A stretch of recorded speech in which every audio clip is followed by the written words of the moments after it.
Hello mga Bex, for today's vlog, may nag-request sa akin nga magtagalog ako. Sige, try ko nga kung marunong ba akong magtagalog, di ba? So, dito na po kami, sumasakay na kami ng ng sasakyan. Ayan. Going na po kami ng Claveria.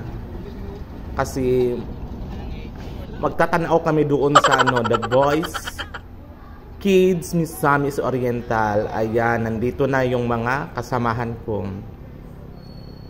Ayan sila. So, nag-video ako dito kasi ang hirap magtagalog, nasusunggo na ako. Ito yung mga kasamahan ko, kami dito. Nagbaba muna kami dito kasi ang ganda ng view dito sa Claveria Misamis Oriental. So, at nagpunta kami dito sa Hiraya kasi ang Hiraya ay may magandang view sa likod nila. Ayan mga kasamahan ko, samahan ko sa trabaho. Nandito na po kami. Ayan, ang ganda ng view.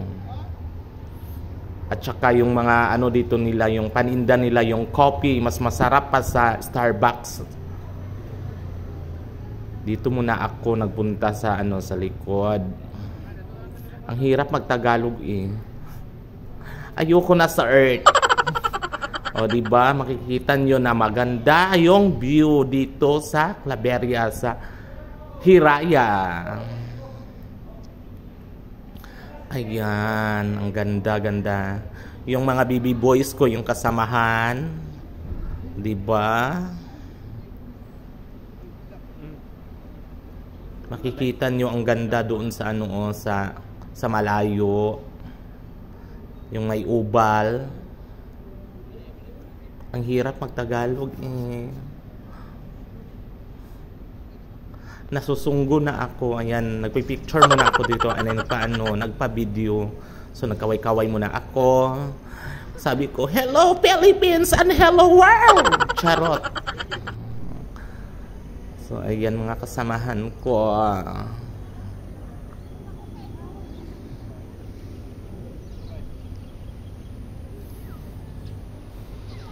Ano po ito? Hapon na kami pumunta dito sa Claveria kasi yung The Boys Kids Misamis Oriental sa gabi yung event nila sa gabi magaganap. So dito muna ako sa Bridge Over Troubled Water. Charot. Diba ang ganda ng ang view nila dito. O, ayan, makikita mo yung area dito sa Hiraya, Claveria Misamis Oriental. Ang ganda. Ayan, nagpalipas muna kami dito kasi ang haba ng biyahe namin. Yung mga kasamahan ko nandun pa sila. So dito muna ako mag selfie, mag-video.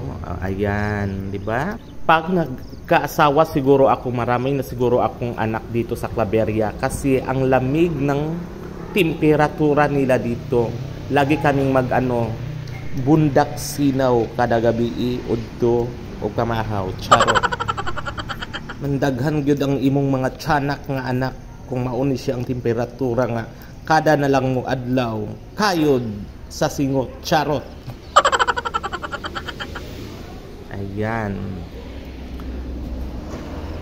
So naglakad-lakad muna ako dito sa nila. Yan. Diyan ang mga may masarap na kape. Yung kasamahan ko. Diba ang ganda dito sa Hiraya. Kaya magpunta na kayo dito kasi mas maganda dito. Meron pong mga pagkain nila dito na masasarap at yung mga snacks. Yan, diba? Thank you for watching. Just follow and share my page, Queen Sabaan Official. Thank you.